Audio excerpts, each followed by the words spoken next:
Bonjour. Hello, how do you do? I want to begin with a reminder that we're sitting on unceded Haudenosaunee territory, a place called Jojage. It means broken in two, referring to the way the St. Lawrence River splits around the island. I acknowledge and pay my respects to the Ganingahaga, the traditional custodians of the land and waters around and beneath us.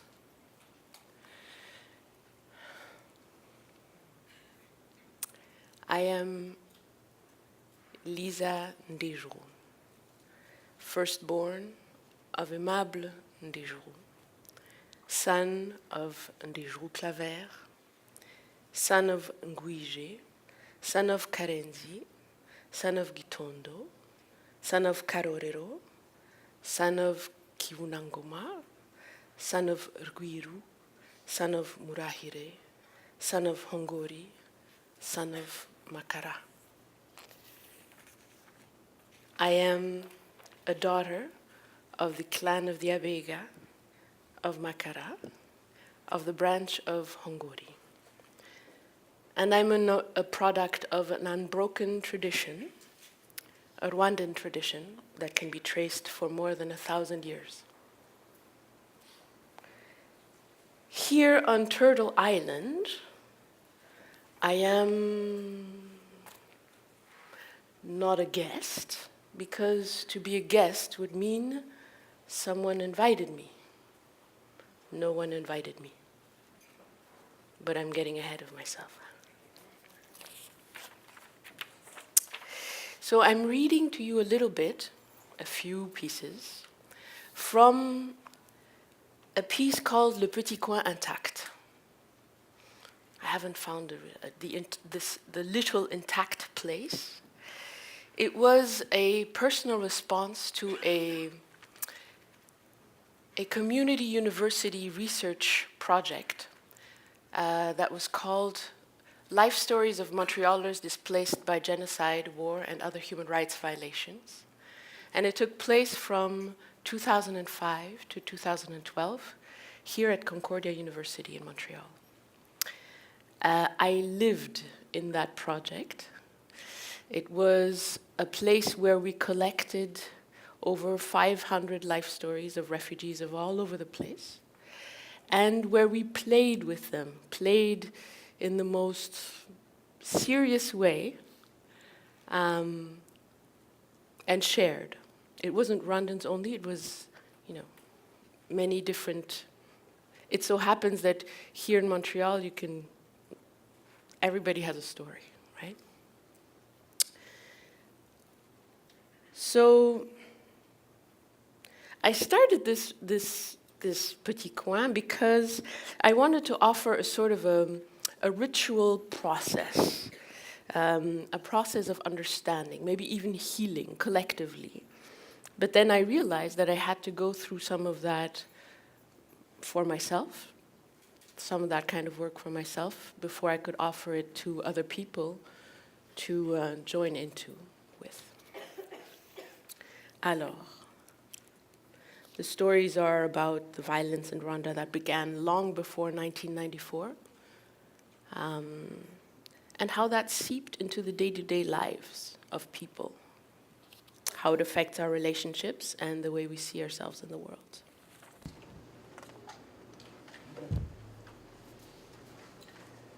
Aufenthaltserlaubnis. I was raised in Germany and then in Canada by exiled parents too proud to call themselves refugees. My father got out of Rwanda before I was born, and my mother finally joined him in Germany when I was 2 years old. Our apartment in Köln was a tiny place with low slanted ceilings, heated by a coal-burning stove. I love that little stove. It had a peephole to see how the fire was burning in there, and I had no trouble looking in because I was very short. I remember baring my belly to the heat of the fire and stepping closer and closer until it would burn. I had a scab on my belly for years. I was never happier than when I was playing with my friend who lived downstairs. My mother tells a story about how he and I, we were both 3, rubbed and rubbed me in his bathtub, trying to make my skin look like his. I knew I came from Rwanda, an African place no one in my German neighborhood seemed to know anything about. And my mother told me I had a big family in Africa who loved me very much. Some of my aunts and uncles were with us in Germany, and some were in Belgium. I remember visiting them. Long rides in my father's old Volkswagen, singing, playing word games. The grown-ups spoke to each other in Kinyarwanda. For the longest time, I thought it was a secret language for adults. During the 10 years we lived in Germany, I knew just one other Rwandan family, and they went back to Africa when I was about 9. I remember how their son, Jojo, and I would listen to an old record, Tarzan der Affenmensch, Lord of the Apes. We played house. Jojo was a famous soccer player, and I was his wife, a doctor. A big green plastic frog was our child. Jojo and I lost touch, but I heard that during the 1994 genocide, Jojo was jammed inside a stack of rubber tires, doused with gasoline, and set on fire. I hesitated before bringing this to you on a Tuesday morning, first thing. But I thought that it's a way in, one way in. I brought you some images of a practice, a playback theater practice. This is the Living Histories Ensemble, and we played with our own stories, with other people's stories, processing. And these are the people, I love these people. Ok, alors, notre histoire.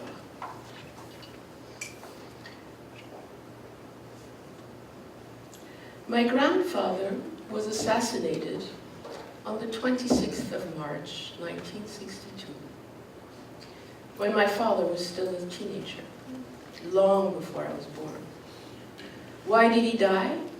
Because he had mocked Rwanda's newly independent government for confusing democracy with identity politics. And unfortunately, he'd done his mocking in public to protest the way people like him were being forced to show support for things they didn't believe in. 2 guys came for him at a friend's home, took him outside, and shot him in the head. And they dumped his body in a field. For the family he left behind, everything changed. As a teenager coming of age in Canada, I was furious with a grandfather I never knew, and I wanted to hear him explain the violence that keeps washing over his family, my family. Colonization, Christianization, ethnic hatred, persecution, displacement. I could see that our African traditions were almost gone, lost in a generation or 2. It seemed like my grandfather and this generation had let us down, big time. My parents were horrified that I could speak so harshly to my elder. So they invited a very important man, Mutkware, it means chief, to come to our home in Montreal and stand in for my grandfather, to answer my questions. And Mutkware had been my grandfather's friend from childhood.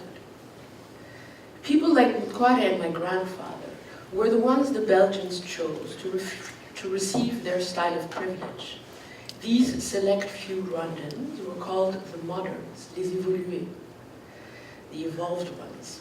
They went to European-style schools, they became Roman Catholics, they wore suits and ties and pith helmets.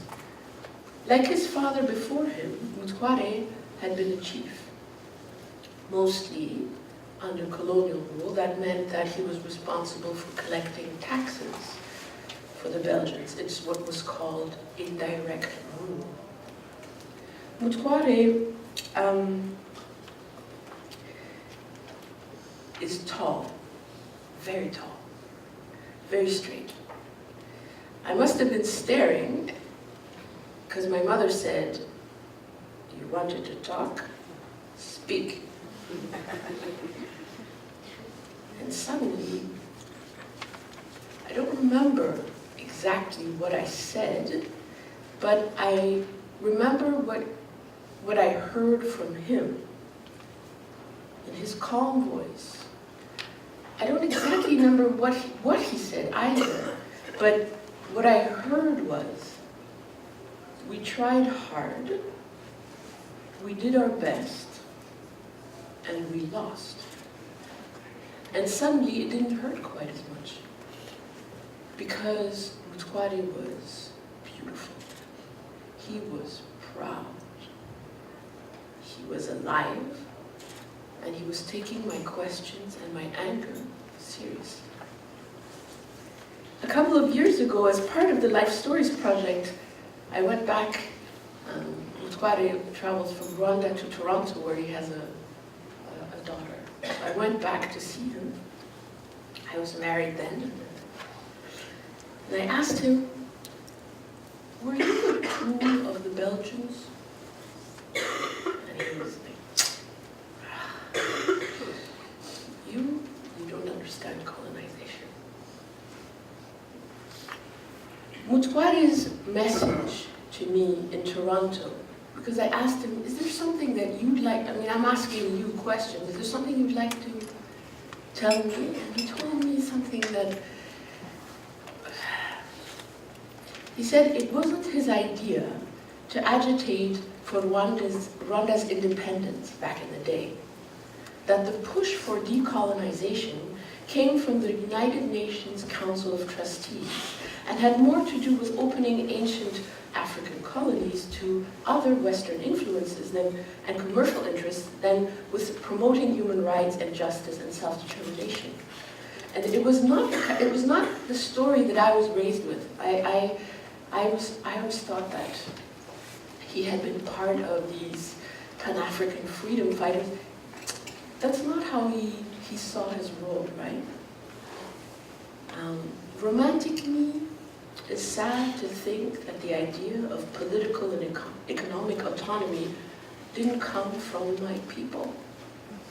It would have been so satisfying to hold the notion that we, the exploited African, were self-conscious and militant back in the day, ready to struggle and break free. Nope. Since then, I found out about another group who were a group of priests. And Father Alexis Kagame was part of these groups of priests. And they actually were thinking about these things, but it's a whole other story. What I wanted to say really was that here, as much as my family's historical experience parallels the experience of Indigenous Canadians, thinking about sort of colonials and so on, you know, I said it like this, I said, so the struggle continues. Thank you, grandfather. Thank you, Nkware. I don't like the way history played out between us, natives, and them, colonials.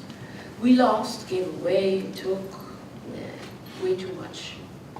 And now for me, standing here in Jojage, the place we call Montreal, the core issues have shifted. As much as my family's historical experience parallels the experience of Indigenous Canadians, I'm simply not a native of Canada. And my story isn't the same as most of my African American or African Canadian or Caribbean Canadian brothers and sisters. Am I on the settler team now? It's complicated. Indigeneity, colonizers, victims, oppressors, displacement, genocide, truth, reconciliation is complicated for all of us. It's so funny, I thought I would have so much time to tell you about the work that we were doing. I didn't tell you anything about the work that we were